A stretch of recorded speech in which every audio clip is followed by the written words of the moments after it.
Declaración de la renta. Ventajas fiscales de tener alquilada una vivienda en España. Son miles las personas que tienen una vivienda en propiedad que deciden destinar al alquiler.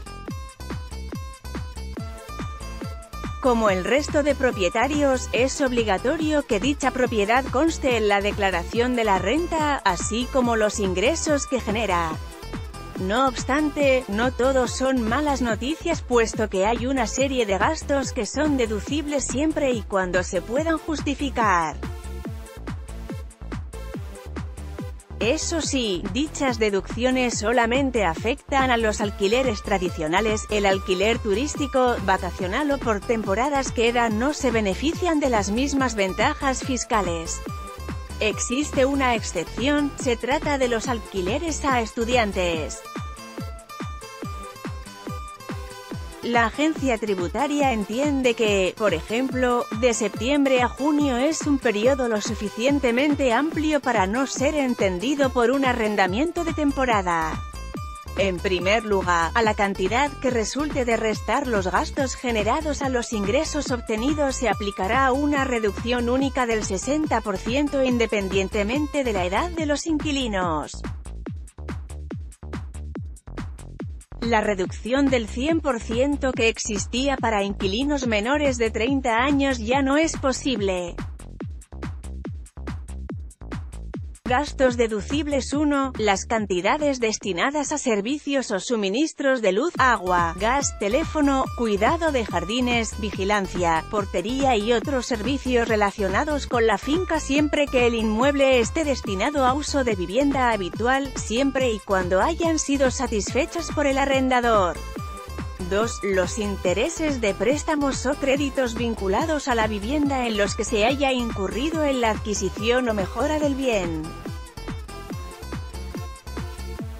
Los intereses de los capitales ajenos invertidos en la adquisición o mejora de los bienes o derechos y demás gastos de financiación. 3. Gastos de conservación y reparación de la vivienda. Quedan excluidas las cantidades destinadas a la ampliación o mejora de la vivienda. Es decir, se trata de gastos que se realizan de manera regular para mantener el uso normal de los bienes materiales, como la pintura o el arreglo de instalaciones. También entran los gastos derivados de la sustitución de elementos, como instalaciones de calefacción, ascensor, puertas de seguridad u otros. 4. La prima del seguro de hogar, ya sea de responsabilidad civil que cubre incendios, robos o rotura de cristales u otros de naturaleza análoga, sobre los bienes o derechos productores de los rendimientos. 5. Los tributos y recargos no estatales, así como las tasas y recargos estatales que incidan sobre los rendimientos o sobre la vivienda y no tengan carácter sancionador.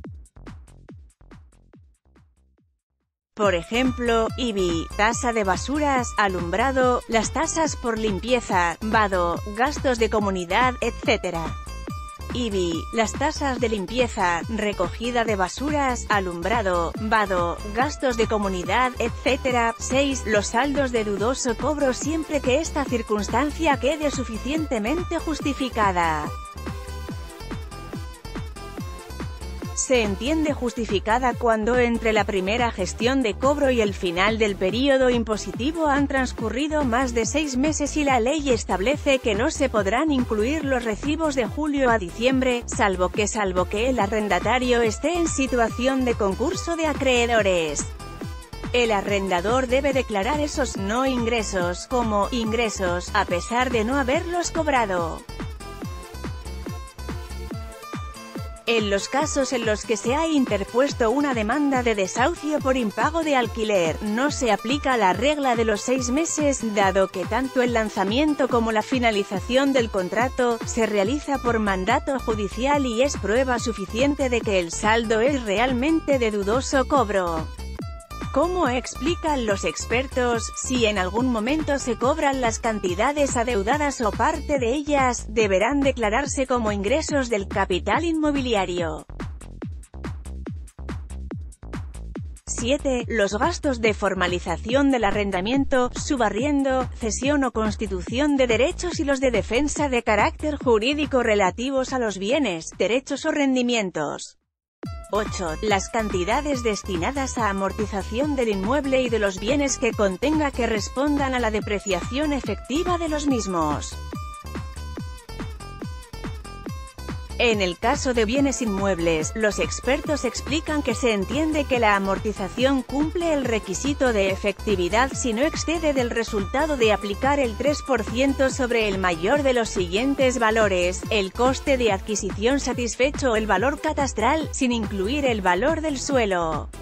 ¿Qué papeles hay que presentar? 1. Recibos de los suministros, agua, luz y gas, y de la comunidad, y todos los gastos relacionados con la finca.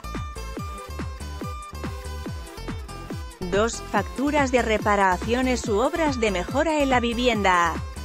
3. Recibos bancarios donde conste la cuota hipotecaria y la parte correspondiente al pago de intereses y recibos del seguro del hogar. 4. Recibos impagados o documento judicial que acredite el lanzamiento de la vivienda del inquilino.